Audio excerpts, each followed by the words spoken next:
आरब एक शिक्षित युवक था जिसने जीवन में बहुत कुछ पाया, लेकिन आंतरिक शांति नहीं थी उसके जीवन में। वह कभी सफलता की दौड़ में भागता, कभी आराम और नींद में डूब जाता और कभी कुछ न कर पाने की कारण परेशान हो जाता। कभी आशाओं से परेशान हो जाता, कभी निराशा में परेशान हो जाता। इन असमंजस में फंसा हुआ आरब एक दिन एक गुरु से मिला। फिर क्या होता है आरब के जीवन में? क्या आरब को अपने जीवन का रास्ता मिलता है या नहीं मिलता है, ये जानेंगे हम आज की कहानी में कि भगवान कृष्ण कैसे हमें इन परिस्थितियों में रास्ता दिखाते हैं। ये कहानी किसी एक आरब की नहीं है, ये कहानी आज की दौड़ में फंसी लगभग हर नौजवान की कथा है। बड़ी संख्या में, बड़े प्रतिशत के नौजवानों की स्थिति है। नमस्कार दोस्तों, मैं डॉक्टर प्रवीण गुप्त ध्यान दृष्टि दर्शन संस्थान के कहानी मंच में आप सबका स्वागत करता हूं। मैं आज आपके बीच अपनी एक नई कहानी लेकर आया हूं, जिसको मैंने भगवत गीता के अध्याय 14 के श्लोक संख्या 1 से 5 तक भगवान कृष्ण द्वारा दिए गए ज्ञान पर आधारित होकर तैयार किया है, जिसमें एक नौजवान की कहानी है। एक नौजवान क्या, आज के नौजवान पीढ़ी की कहानी, स्थिति का वर्णन है कि किस प्रकार वो भौतिकता की दौड़ में भागकर कभी खुश होता है, कभी निराश होता है और एक सही रास्ता नहीं प्राप्त करता है। धर्म और दर्शन का भगवत गीता हमें जीवन जीने की कला सिखाती है। ऐसी स्थिति में फंसे हुए नौजवानों को के लिए भगवान कृष्ण क्या रास्ता देते हैं, ये हम सीखेंगे आज की इस कहानी के दौरान। चलिए प्रारंभ करें हम इस कहानी को। इससे पूर्व आपसे रिक्वेस्ट है कि यदि आपने अभी तक हमारे इस चैनल को सब्सक्राइब नहीं किया है तो चैनल को सब्सक्राइब करना ना भूलें, क्योंकि हम प्रतिदिन एक ना एक ऐसी कहानी लेकर आपके बीच आते हैं जो हमें जीवन जीने की कला सिखाती है। हमारी कहानियों में जीवन का दर्शन है, भगवत गीता का संदेश है और भगवान कृष्ण का दिया हुआ ज्ञान है। ये आप तक पहुंचे, इसके लिए जरूरी है कि आप हमारे चैनल को अभी सब्सक्राइब करें और बेल आइकन दबाकर ऑल पर क्लिक करना न भूलें, ताकि आपको हर कहानी का नोटिफिकेशन मिलता रहे। चलिए प्रारंभ करते हैं आज की इस कहानी को, जो हमें जीवन दर्शन बताती है। शुरू करते हैं कि आरब एक शिक्षित युवक था जिसने जीवन में बहुत कुछ पाया, लेकिन आंतरिक शांति नहीं उसे मिली। वह कभी सफलता की दौड़ में भागता, कभी आराम और नींद में डूब जाता और कभी कुछ न कर पाने की आशा से परेशान हो जाता। कभी भविष्य की आशंकाओं को लेकर चिंतित रहता। इसी मानसिक द्वंद्व में जीता हुआ आरब अपना जीवन जी रहा था और फिर एक दिन उसने अचानक एक फैसला लिया कि मैं अपने जीवन को एक सही दिशा दूंगा। वो चल पड़ा हिमालय की ओर और वहां उसे एक साधु मिले, एक संत मिले, एक सिद्ध गुरु मिले जिनका नाम था ऋषि वरुण। वो ऋषि वरुण से मिला और उसने पूछा कि महाराज, मैं शांति चाहता हूं, लेकिन मेरा मन हमेशा बेचैन रहता है। कभी बहुत प्रेरणा आती है, बहुत इंस्पायरेशन आती है, ये कर दूं, वो कर दूं और ये कर लूंगा, वो कर लूंगा, और कभी एकदम से सुस्ती आ जाती है। मन ही नहीं करता है कुछ भी करने का और कुछ समझ में नहीं आता है कि मैं क्या करूं। कोई रास्ता नहीं मुझे मिल रहा है, मैं परेशान हूं। ऋषि मुस्कुराए और एक मिट्टी का दीपक जलाकर सामने रख दिया। पास में 3 रंगों का कपड़ा लाई, एक सफेद, एक लाल और एक काला। उन्होंने कहा, बेटा ये 3 रंग हैं, तुम्हारे जीवन में काम करने वाली ये 3 शक्तियां हैं। अब वो तीनों रंगों का परिचय दे रहे हैं कि ये सफेद कपड़ा जो है वो सतोगुण का प्रतीक है। तो उन्होंने वो दीपक जो जला हुआ था उसके ऊपर उसको कवर किया उस सफेद कपड़े से। जब सफेद कपड़े से उस दीपक की लौ को कवर किया तो उस दीपक पर डाला तो प्रकाश स्थिर। अब जो हवा भी चल रही थी उससे प्रकाश वो रुकनी चलनी बंद हो गई, तो लौ का हिलना भी बंद हो गया या कपड़े से वो ढक गया, लेकिन उज्जवल दिख रहा था।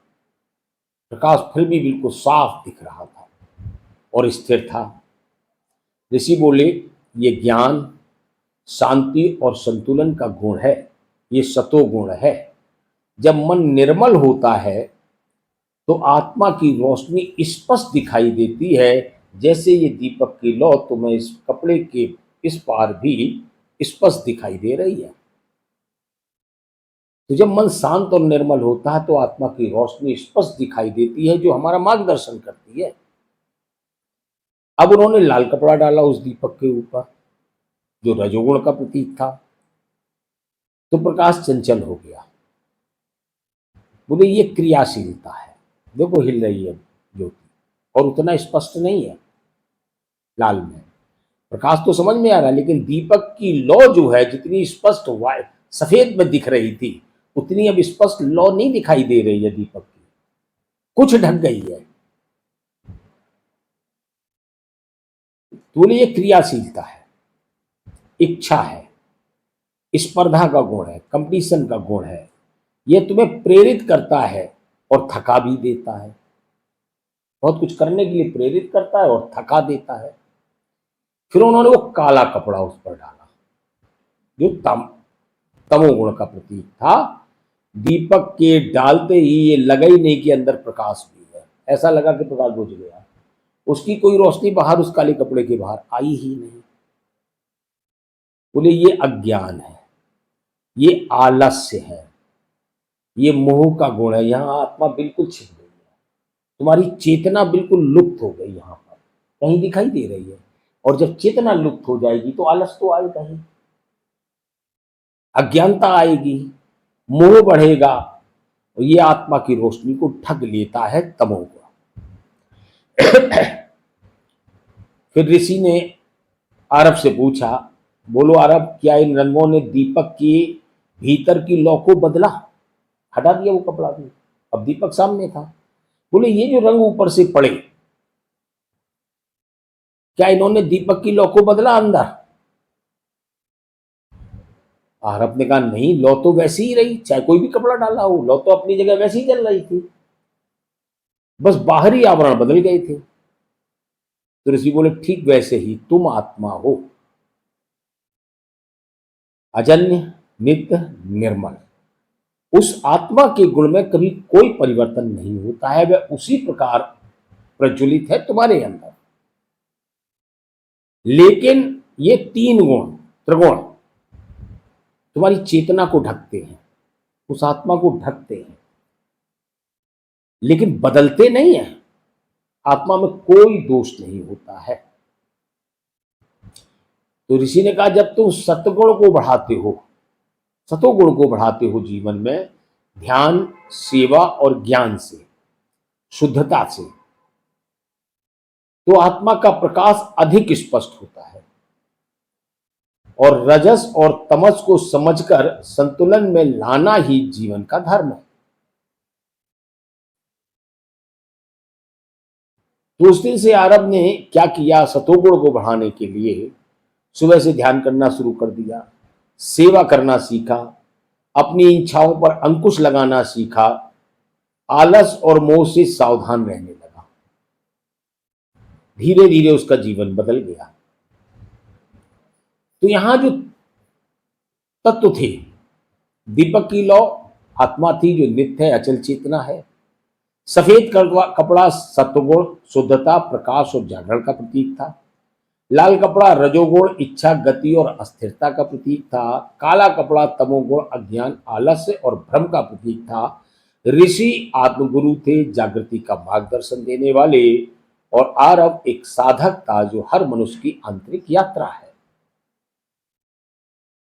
तो ये 5 श्लोक हमें जो गीता के हैं ये बताते हैं कि प्रकृति 3 गुणों से कार्य कर रही है, आत्मा उससे परे है। अगर हम इस सत्य को समझ लें तो हम बंधन में नहीं पड़ते, बल्कि मुक्ति की ओर आगे बढ़ते हैं। तो ये कहानी हमें बताती है, छोटी सी कहानी हमें ये बताती है कि हमें इन 3 गुणों को समझना होगा। जीवन की दिशा को प्राप्त करने के लिए किधर जाना है, हमें सबसे पहले भगवत गीता के 14वें अध्याय का गहराई से अध्ययन करना होगा और जानना सीखना होगा कि किस प्रकार हम सतोगुण को अपने जीवन में बढ़ा सकते हैं, रजोगुण को सतोगुण में शामिल कर देते हैं। अब रजोगुण को सतोगुण में शामिल करने से क्या आएगा?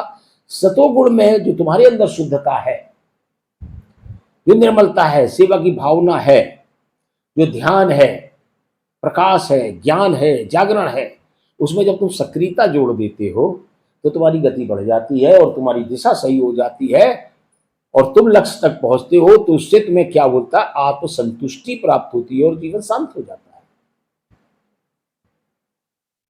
तो रजोगुण का प्रयोग सतोगुण की गति को में देने में प्रयोग करो और तमोगुण को बिल्कुल जीवन से दूर करो।